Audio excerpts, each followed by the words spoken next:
जितने भी उनका भाषण है सब खोखले हैं, जुमले हैं। गरीबी मिटाने के बजाय गरीबों को मिटाने में मोदी जी लग गए। विकास विरोधी भाजपा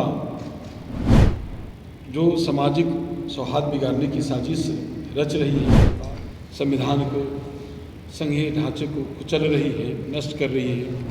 आज केंद्र सरकार की गलत नीति के कारण जो है महंगाई, बेरोजगारी चरम सीमा पर है।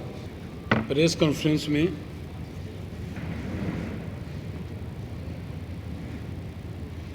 सम्मानित प्रवक्ता, प्रदेश प्रवक्ता अंजू महाराज जी, डॉक्टर सुनील जी, परिमल जी, आप उपस्थित सभी सम्मानित मीडिया के साथी, आप सबों का हार्दिक स्वागत अभिनंदन करता हूं।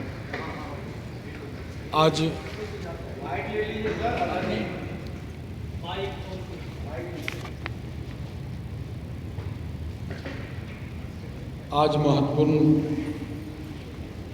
विषय पर जानकारी देने के लिए आप सभी को बुलाया गया है। मुझे यह कहते हुए खुशी हो रही है कि हाल के दिनों में पार्टी की धार और रफ्तार को तेज करने के लिए कई स्तरों पर संगठनात्मक बदलाव किया गया है और क्षेत्र भ्रमण के लिए बड़े पैमाने पर कार्यक्रम का रूपरेखा तय किया गया है। इसी क्रम में बिहार प्रदेश जनता दल यूनाइटेड विकास विरोधी भाजपा जो सामाजिक सौहार्द बिगाड़ने की साजिश रच रही है लगातार, उसको पर्दाफाश करने के लिए 27 सितंबर 2022 को प्रदेश के सभी मुख्यालय में सतर्कता एवं जागरूकता मार्च का आयोजन किया गया है। इस मार्च में हमारे पार्टी के सभी कार्यकर्ता, पदाधिकारी, प्रकोष्ठ के पदाधिकारी, स्थानीय नेता और माननीय विधायक सभी लोग उपस्थित रहेंगे और उस कार्यक्रम को सफल बनाएंगे। इस मार्च का उद्देश्य केंद्र सरकार की गलत नीति, गलत मंसूबे, भाजपा का रची गई साजिश को पर्दाफाश करना, बेनकाब करना और लोगों को अवगत कराना। बीजेपी आरएसएस के एजेंडे पर काम कर रही है, लोकतंत्र की हत्या कर रही है, संविधान को, संघीय ढांचे को कुचल रही है, नष्ट कर रही है, भारत की धर्मनिरपेक्षता को खतरा है। भारतीय संविधान में इस तरह का अनुमति, एजेंडे का अनुमति नहीं देती है। धर्मनिरपेक्षता ही हमारी सबसे बड़ी पूंजी है। आज केंद्र सरकार की गलत नीति के कारण जो है महंगाई, बेरोजगारी चरम सीमा पर है। इसको लेकर हमारे अब देख रहे हैं कि विगत 8 वर्षों से जो है खाने से लेकर ईंधन तक की कीमत में जो बेतहाशा वृद्धि हुई है, जिस कारण गरीब का चूल्हा जलाना कठिन हो गया है। भारत में पहली बार चावल, आटा, दही, पनीर इत्यादि पर जीएसटी का लगाया गया है, जिस कारण जो है गरीबों को कुपोषण और भुखमरी के शिकार हो रहे हैं। आज देश में बेरोजगारी, महंगाई, भुखमरी, कुपोषण चरम सीमा पर है।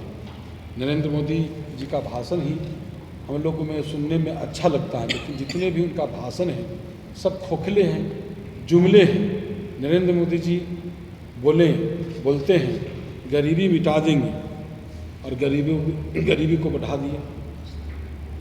वर्तमान में मोदी सरकार 140 लाख करोड़ कर्ज लिया और औसत यदि माना जाए तो प्रत्येक जो भारतवासी जो है, प्रत्येक भारतवासी को 1 लाख कर्जदार बोझ डाल दिया गया, कर्ज लिया भी नहीं लोग और कर्जदार हो गया। मोदी जी लगातार बोलते हैं कि रोज़गार दूंगा, बड़े पैमाने पर रोज़गार छीन लिए, वैकेंसी सरकारी वैकेंसी को कम कर दिया। मोदी जी बोलते हैं देश में नहीं बिकने देंगे, और लगातार वो जो भी सरकारी संस्थान हैं जो सब पूंजीपति के हाथ में बेच रहे हैं, जो जितने भी उपकरण सभी को पूंजीपति के हाथ में। तो ये सारी पूंजीपति को कर्ज माफ़ करके पूंजीपति को अमीर बना रहे हैं। गरीबी मिटाने के बजाय गरीबों को मिटाने में मोदी जी लग गए हैं। सारी कृषि भारत जो है कृषि प्रधान देश है, और इस जो किसान हैं, जो हमारे अन्नदाता हैं, वो आज हताशा और परेशान हैं, आत्महत्या करने पर मजबूर हैं। और भारत के जो भाजपा है, भाजपा के किसान नीति के कारण जो है ये हो रहा है। तो हम लोग ऐसे नीति को विरोध करने के लिए 27 सितंबर को बड़े पैमाने पर सभी जिला के सभी प्रखंड मुख्यालय में कार्यक्रम जो है सतर्कता और जो हमारा जन जागरूकता अभियान मार्च का आयोजन किया है, और हम लोग सभी लोग इस पर लगे हैं और इस कार्यक्रम को सफल बना रहे हैं। और इसके लिए मैं सभी लोग से आह्वान किया है यही आपके बीच में, और भी कोई आपके जहन में प्रश्न आती है किसी प्रकार का, तो आप हमें पूछ सकते हैं। हमारे प्रवक्ता लोग भी बैठे हैं, वो जो भी कोई प्रश्न आता है तो रख सकते हैं। धन्यवाद।